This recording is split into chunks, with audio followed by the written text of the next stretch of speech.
evening, everyone. I hope you are doing well tonight. Thanks for tuning in and looking forward to doing a Bible study with you tonight. Don't know how many people have jumped on here yet. Probably a couple of minutes earlier than we normally are. It's hard to get the timing right with how long it takes it to go live and start broadcasting. You're always a few minutes behind me. But anyway, thanks for joining in. Glad to have you. Hey, I just want to give a little explanation. If you normally watch us live stream, I want you to know that we are aware that we have a Sunday morning problem that we are working on, and hopefully very soon we will have that fixed. We don't really know what's causing it. At the present moment, it seems like it has something to do with me, but we can't figure out what that is. I don't know if I have a weird magnetic field around me or what's going on with that, but if you do live stream on Sunday morning, we want you to know that we are aware that we have an issue. We're working on it. And we also realize that there are more buffering issues during Bible class time than there is during worship time. That I think has to do with the number of people who are using content on Sunday morning during Bible class. But we're working on that. We'll try to get that all squared away. Just asking you to be patient with us. So tonight we are going to finish a study that we've been doing for the last couple of weeks. I have all kind of notes here. I hope I don't use all of them. But it's called Roots, Ripples, and Reference Points. So you can go back and watch the past broadcast. Roots are those things that give us stability, that keep us anchored, that keep us in place. We talked about those. Ripples, that's the effect that other people have on us as we go through life, or the effect that we have on other people. I mean, sometimes we make a decision and the consequences of that reach out into our lives, and not only just our lives, but they reach into the lives of others. The same thing is true of other people who make decisions. Their decisions not only affect them, but sometimes those decisions affect us. So it's just kind of being aware of the ripples that we create in life, but God is the God of ripples, okay? So no matter how big the ripple is, no matter what happens with the ripple, there is a God who is in control that can help you navigate through all of those things. Sometimes I look at ripples more as consequences, and I think God is very gracious and forgives sin. I don't know that He forgives.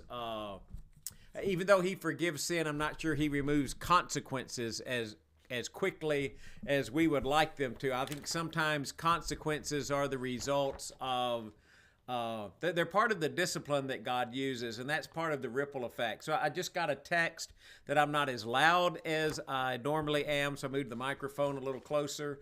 You can probably see it in the picture here now. So hopefully that will help. So send me a message and let me know if that made me louder. If it didn't, I don't have any idea what to do. This thing's turned up as loud as it will go.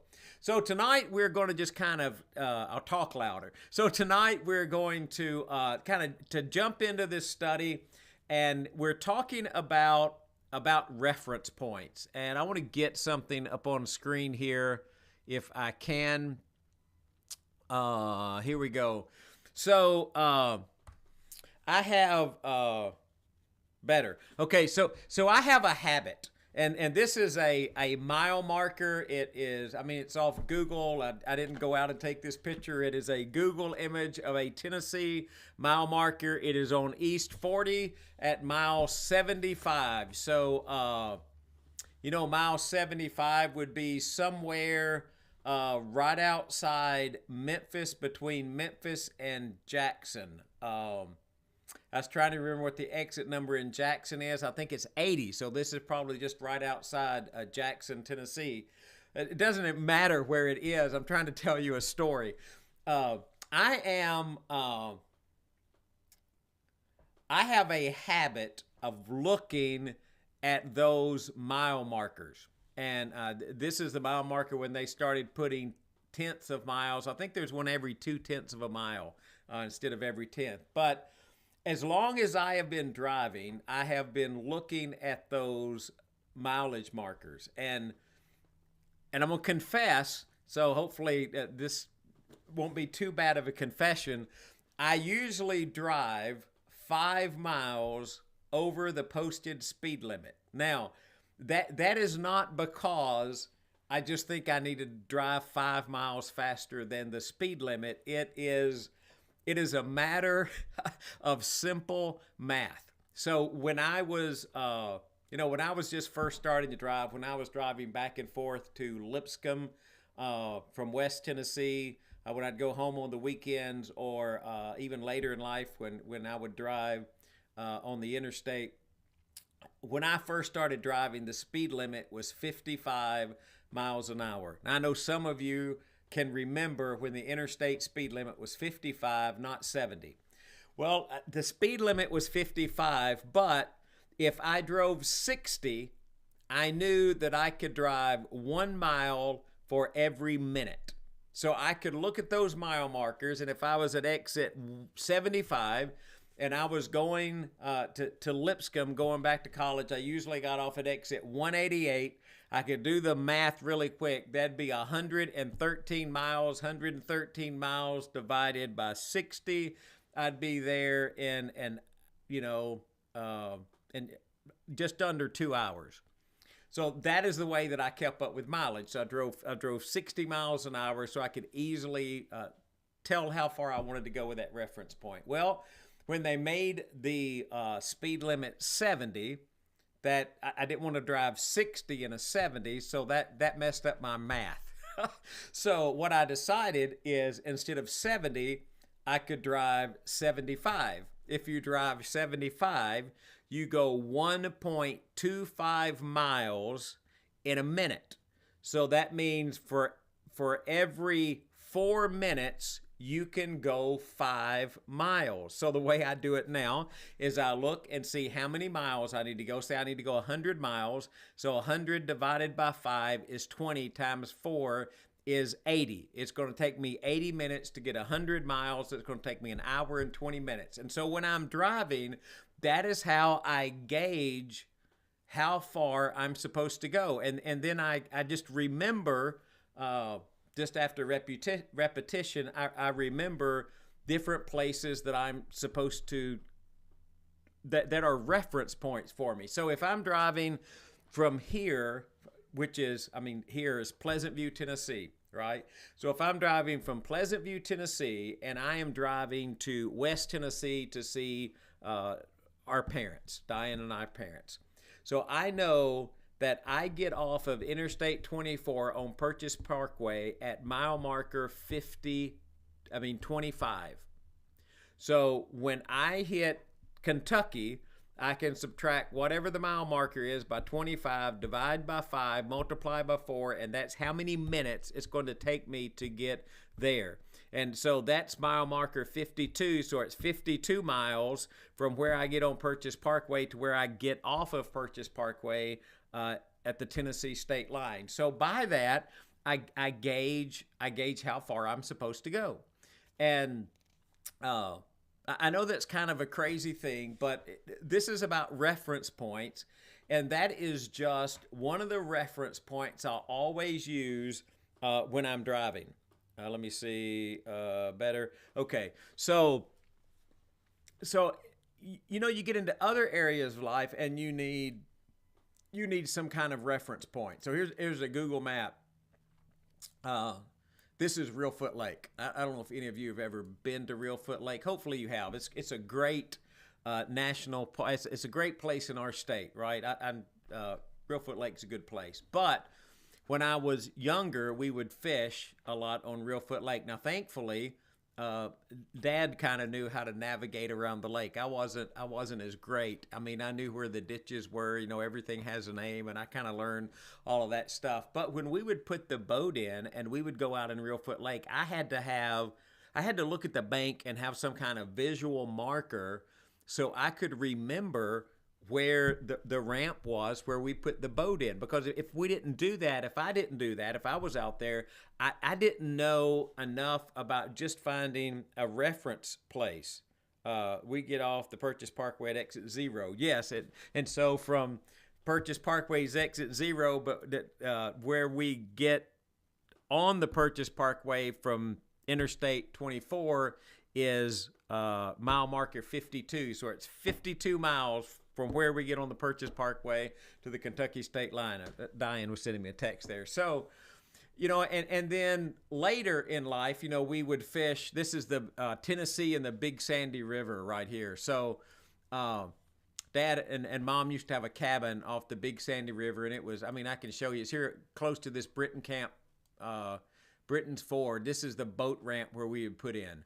But when I came down the river, I would remember I needed to see this island followed by this little peninsula that stuck out. Because when I saw that, and this little island right here was out in front of there, I knew when I came down the river, when I saw the two, I knew this wasn't an island, but I called it an island, right? If I saw these two big islands with the smaller island, I knew this was the way I had to go to get to the boat ramp. Because if not, I would look at several different things and several different inlets, and they all looked the same. So when I would get on the Big Sandy River, when Dad wasn't with me to navigate, I needed these two markers to know where I was going. They were kind of my reference points. They were the thing that I used to try to figure out exactly where I was. So tonight, when we're talking about reference points, I'm really talking about some things in life that you can,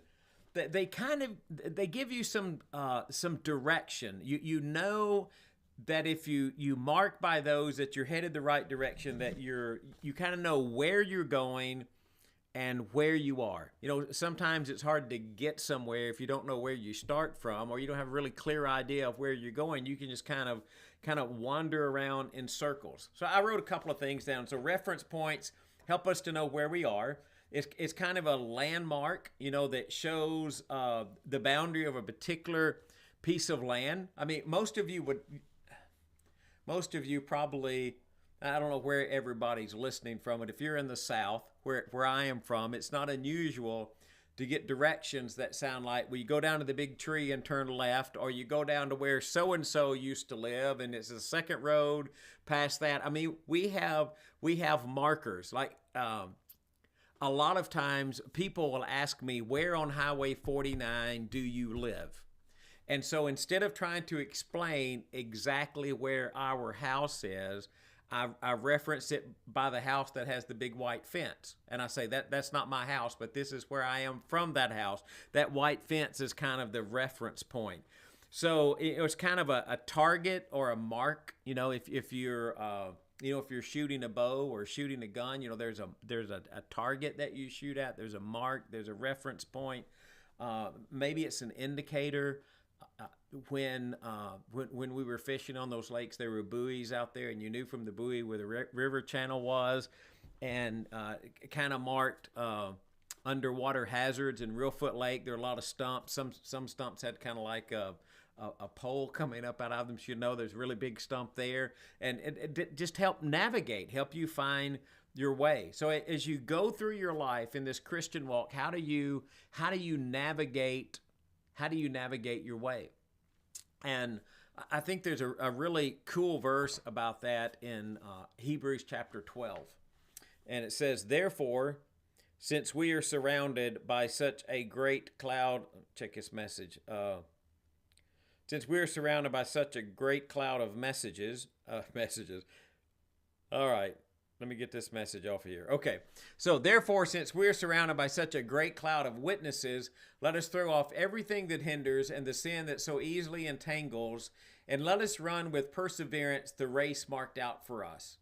And let us fix our eyes on Jesus, the author and perfecter of our faith, who for the joy set before him endured the cross, scorning its shame, and sat down at the right hand of the throne of God. Consider him who endured such opposition from sinful men, so that you will not grow weary and lose heart. So, we're going to go back a chapter in just a few minutes and look just quickly at Hebrews chapter 11. But when you look at Hebrews chapter 11, most people, if you ask them about that chapter, they'll say that is the chapter of great heroes of the faith, people who had great faith in God, and God uses them all as an example. And that is exactly right. But he's leading up to chapter 12, verse 1. The great cloud of witnesses, those great heroes of faith that surround us, we can run like they do. So the first thing you do is you throw off everything that hinders and the sin that so easily entangles. And I'd just ask you, and I can't answer this for you. I have a difficult enough time answering it for myself. But it's a question that we need to often ask ourselves. What is the thing that hinders us the most? Or what is the sin that entangles us? You know, maybe you ask, what are the sin areas in your life? And this is not about whether God can forgive. He can. But it's about what are those things in life as you're trying to be honorable, if you're trying to be godly, you're trying to live a God-centered, Christ-centered life. What are the things that give you the most problem of keeping your heart and your mind focused on God? I mean, maybe I'm just going to mention some. I'm not directing this toward anybody, but maybe it's pride. Sometimes we have a really hard time with humility, or overcoming jealousy or envy. I was talking to someone today on the phone, and we're having a conversation about several different things. But this individual is really good at golf, and if I were to hit the golf ball the very best I could possibly hit it, I mean, my very best golf swing. And he hit probably 75% of his very best golf swing. He would still hit the ball better than I hit the ball. And if I were going to be full of pride and jealousy, and I might think, well, I want to hit the ball further than he hits the ball. And it's just, I don't think it's physically possible for that to happen. So I can do two things. I can be very envious of him and say, man, I wish I had a golf swing like that. Or, you know, I can celebrate the fact that he has a really great golf swing. I have other talents in different areas, but he has a really, really great golf swing. I don't have to compete with him. And that kind of creeps in the church. I mean, you see somebody in God's kingdom and they're really good at something. I mean, they have an excellent talent. And it's important that we rejoice in the great talent that they have without feeling as if we need to compete with the talent. We're not in competition with each other. We're working together. We're on the same team. I mean, you see it sometimes in sports where, one person is just better in a particular sport than someone else is.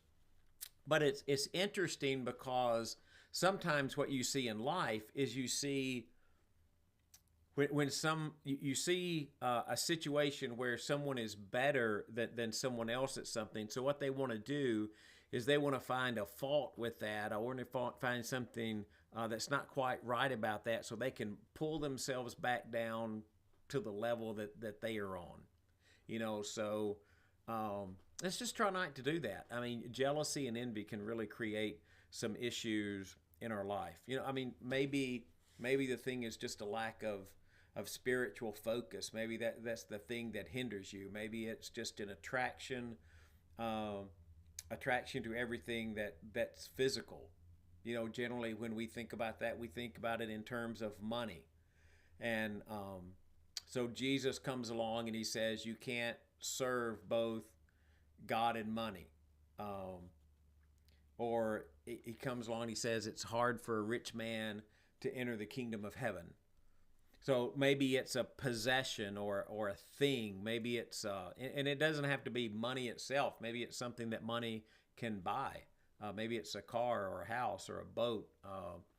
Maybe it's the prestige that money can offer. Maybe it's that you rejoice in the fact that you have more money than somebody else. I mean, all of those things are things that can be those things that hinders us, that drag us down. This is the idea here is like a weight that's on you, and you're trying to cast the weight off.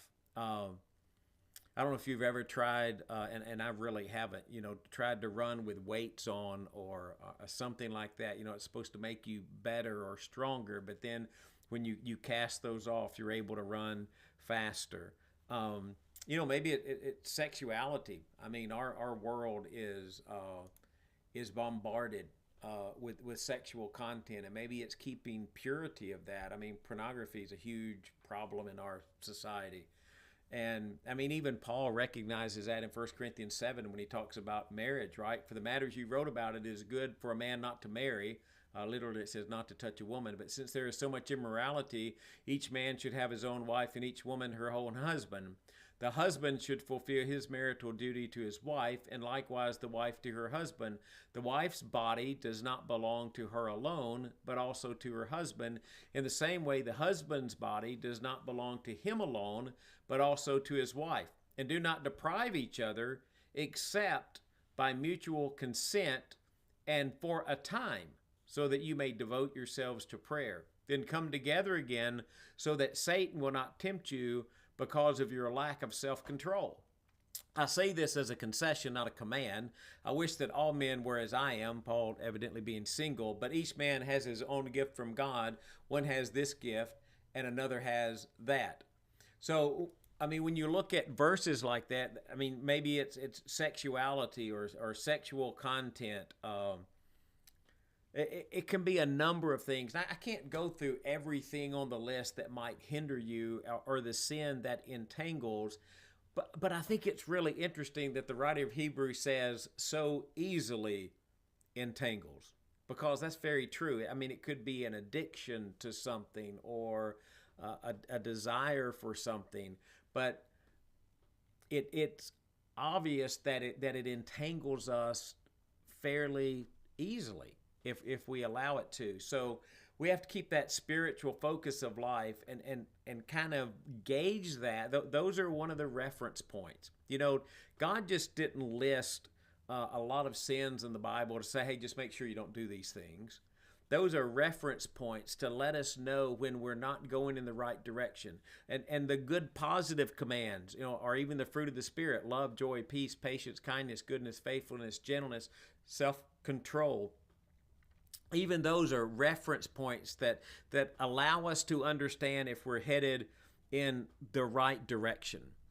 So he says, first you cast off those things, and then you run with perseverance. And I never did do much any kind of running, really. I mean, I ran when we had to run playing basketball or football, but that was way back in junior high. I could not run a quarter of a mile, I don't think. But when you think about setting those goals, often what happens is we just make something very general. And we say something like, well, I want to read my Bible more. And that is a great goal. Okay, if you decide you want to read your Bible, that's a great goal. I'm not downplaying that goal at all. But there are things called SMART goals. And so SMART, I should have put a slide up here, but I didn't. So SMART, they are specific, they're measurable, they're achievable, they're relevant, and they're time specific. So instead of saying, well, I'm just going to read my Bible more, you would say each morning at 6 a.m., I'm going to read 2 chapters of the Bible, beginning in Genesis, to gain better insight into the mind of God that will allow me to conform my life to His will. So now you have something that's specific. You know exactly what you're going to do. You're going to read 2 chapters of the Bible, and in this plan, you start in Genesis. There are all kind of reading plans that you can get free. I would get one of those, okay? So a specific plan. It's measurable. I mean, did I read today? If you didn't read today, you're supposed to read. Did I read yesterday? It's a measurable goal. it's achievable. Reading 2 chapters of the Bible is not beyond the question. And I'm not saying 2 chapters. You can set your specific goal to be 1 chapter or half the chapter or 10 verses and be whatever you want it to be. But it's achievable. It's relevant because it connects to the larger goal of me trying to live a life that's pleasing to God. So it's relevant to what I'm trying to accomplish, to be a follower of Jesus. And it's time specific. So I would say, to make that time specific, I'm going to do that for the next 1 year or 6 months, or you give it a specific time that you complete the task, and also a specific time that you do the task, right?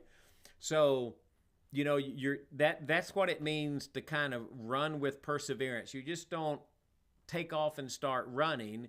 You have a plan, you have a direction, you know where you're going, you have some kind of reference point. If you're playing baseball, you play baseball on a diamond. It has 4 bases. You're supposed to run from, after you hit the ball, first base, second base, third base, back to home, right? You have reference points. You know what you're supposed to do.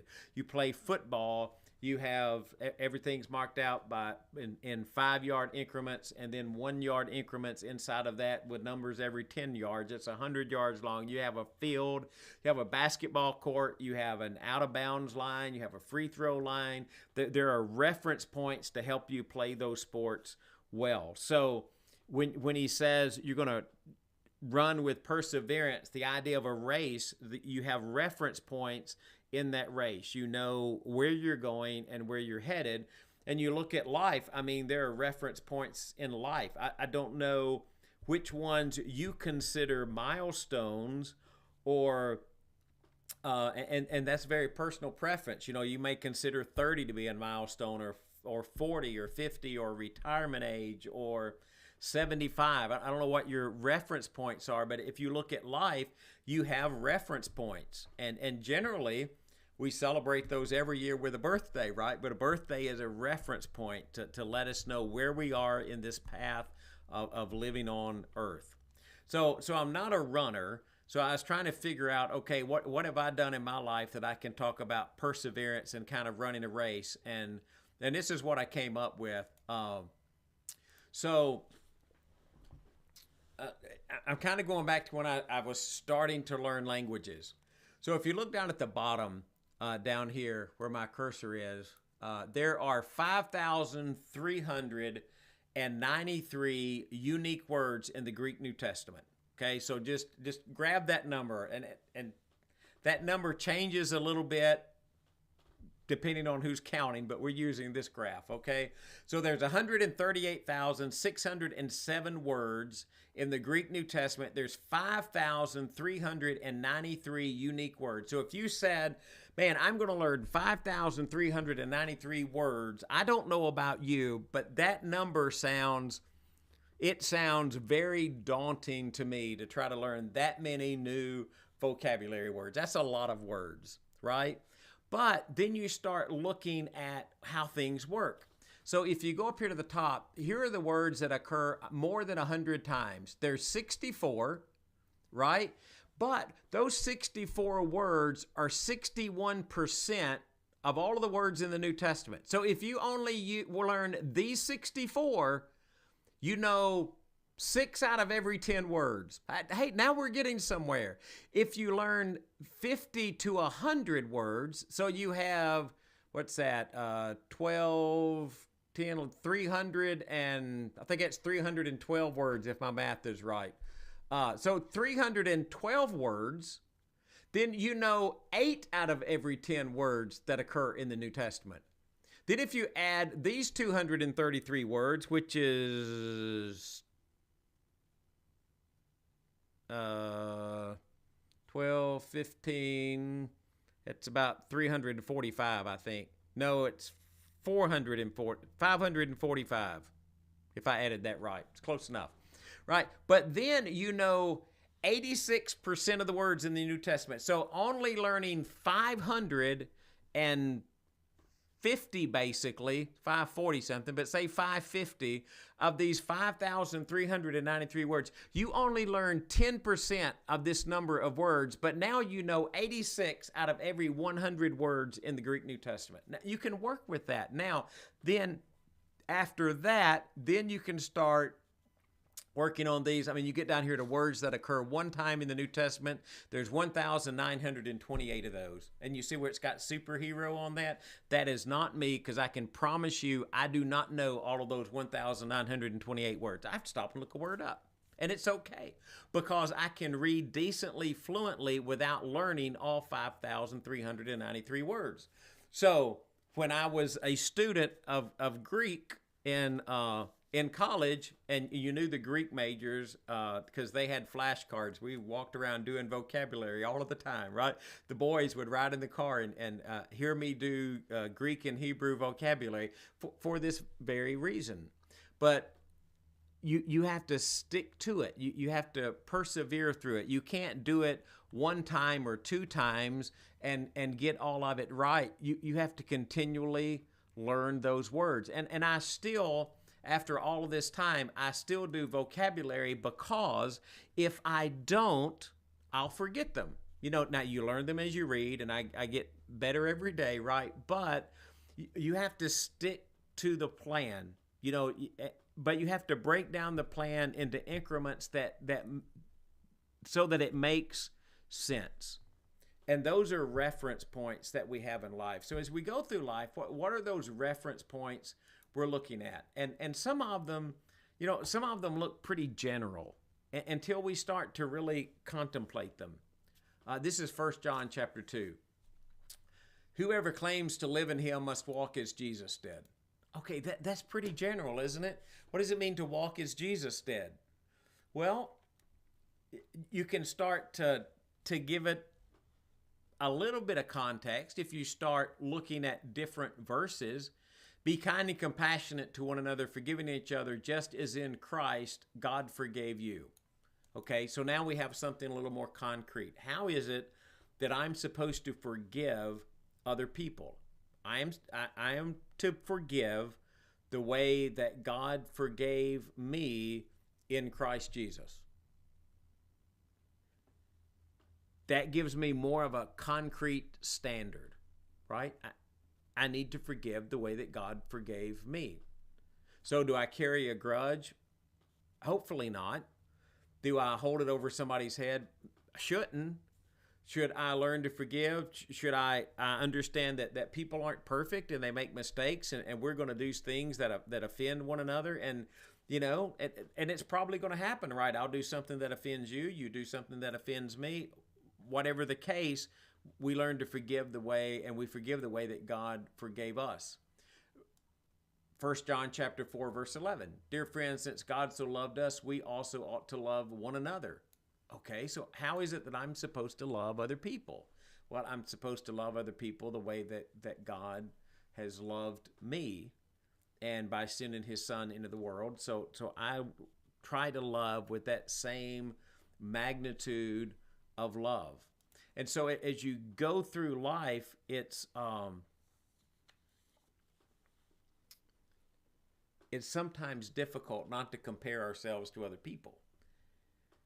And so in Galatians chapter 6, if anyone thinks he is something when he is nothing, he deceives himself, right? Each one should test his own actions, then he can take pride in himself without comparing himself to somebody else, for each one should carry his own load.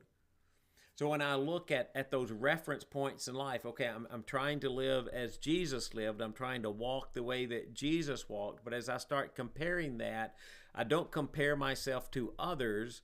I compare myself to Jesus and to myself.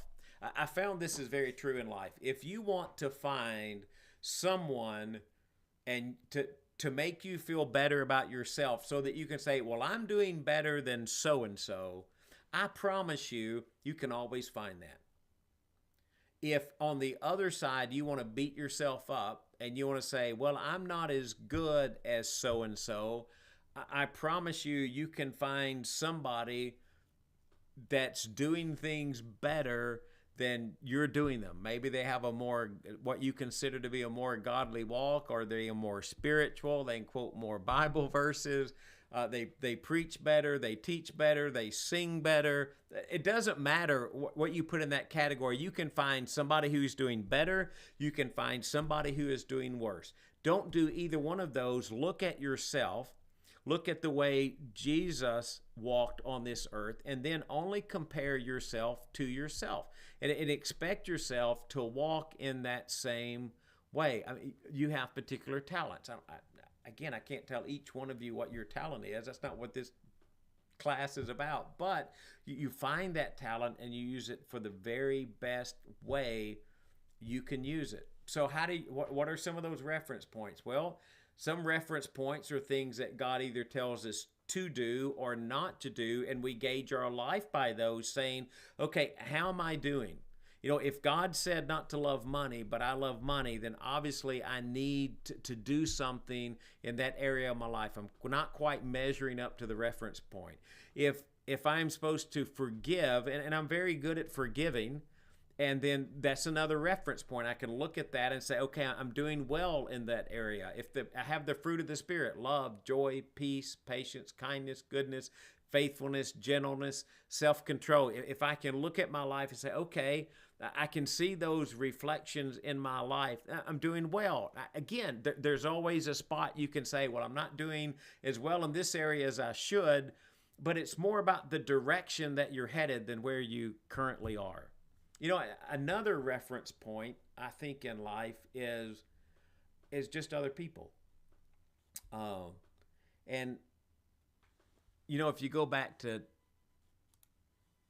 Hebrews chapter 11, and if you want to read Hebrews chapter 11 in your Bible study, I think that would be great. But, he goes through Abel and Enoch and Noah and Abraham and, Jacob and Esau and Joseph and Moses and the people, and then all of those he doesn't have time to name, right? Gideon, Barak, Samson, Jephthah, David, Samuel, the prophets. And he goes through all of those. But then he's in verse 39, these were all commended for their faith, yet none of them received what has been promised. God planned something better for us, so that only together with us would they be made perfect, which is a whole Bible study in itself. We need to do that sometime. But God planned, we always look at those people in the Old Testament and say, man, if we were just like that, or if God would just do this, then I could really do great. And the writer of Hebrews says, hey, God planned something better for us, better than what they had, which is Jesus who came in the flesh. So only together with us are they made perfect. So since you're surrounded by such a great cloud of witness, and you throw off everything that hinders, and you run the race. And you can do that without comparing yourself to other people, but you can get encouragement from other people. You look at people that you think, okay, these were great men and women of faith. And I went through some of them, last week. And again, don't want to mention tons of people here, but Mom and Dad and Mr. Jimmy and Miss Beatrice and Waylon Lawrence, who preached where I grew up, and Tom Holland, who was a teacher at Lipscomb, and Harvey Floyd and Dr. Rodney Cloud and Leo Snow and Dr. Mike Moss. After that, meeting people like Tim Logan and Byron Laird and it's just more and more coming to West Tennessee, meeting Bill Orange and Larry Nash, who I consider to be heroes of the faith. And coming to Clarksville Highway and meeting men like Joe Claude and Robert Lee and Jim Lee. All of those have an impact on us, and hopefully we're having an impact on others, and hopefully you're living your life in such a way that you become a reference point for someone else. Not that they're trying to be like you, but they see godly life reflected in you, so that they know that what a godly life looks like. It gives them a reference point. It gives them a place to know where they are and how they're doing. So when you go through life, you have roots that kind of hold you in one spot, that give you stability. You have ripples, And those ripples are decisions that we make, and how those decisions not only affect us but affect other people, and how others people's decisions affect not only them but they also affect us. But then as you go through life, you need those reference points. You need the highway marker, right? You need that highway marker. So, okay, I'm at mile marker here, and I'm going to this mile marker. So this is how much further I have to go. These are the kind of things that I need to do. So in my Camry, there are notches on the gas gauge, and every line. I know this from experience. I've been driving this car quite a while, right? Every line is basically 20 miles. So if I'm driving and I look at that mile marker and I say, okay, I need to go 100 miles, and there are only 4 of those small marks on the needle is on the 4th of those marks. 4 times 20 is 80 miles, and if I'm going 100 miles, I'd better stop and get some gas somewhere. So that's a reference point. It helps us figure out where we are and what we need to do and which direction we need to head. And the thing about reference points, don't beat yourself up over reference points. Don't look at those and say, well, I'm just so far away. Every step that you go closer to where you need to be is a step in the right direction. And God is much more concerned with where we are headed than where we have been. So just look at those reference points and make sure that you're headed in the right direction. So, hey, thanks for joining class tonight. We will live stream at 9.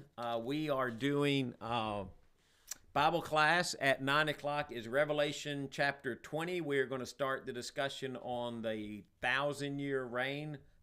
Probably has gotten more written about it than any other chapter in Revelation, honestly. So we'll look at that Sunday morning. Bible class will be at 9. Then we'll have worship at 10. Worship, we are doing the last sermon in this series from Daniel, from the first day. And we will be talking about the first day of assurance, how God's message coming to us gives us real assurance in life. And I think that's really important. It's going to plug that. I think so often in life, we go through life not enjoying and taking advantage of the assurance that God gives us in Jesus. So I really want to talk about that Sunday morning. Looking forward to that. So please join us at 9 for class, 10 for worship, and look forward to you tuning in then. And if you can, we would love to have you sitting in the auditorium. I know some of you can't. You need a live stream. You're not close to us. I'm just asking, if you're close enough to get to the building, try to be there to worship with us on Sunday morning. So have a good evening, and I will talk to you again soon. Good night.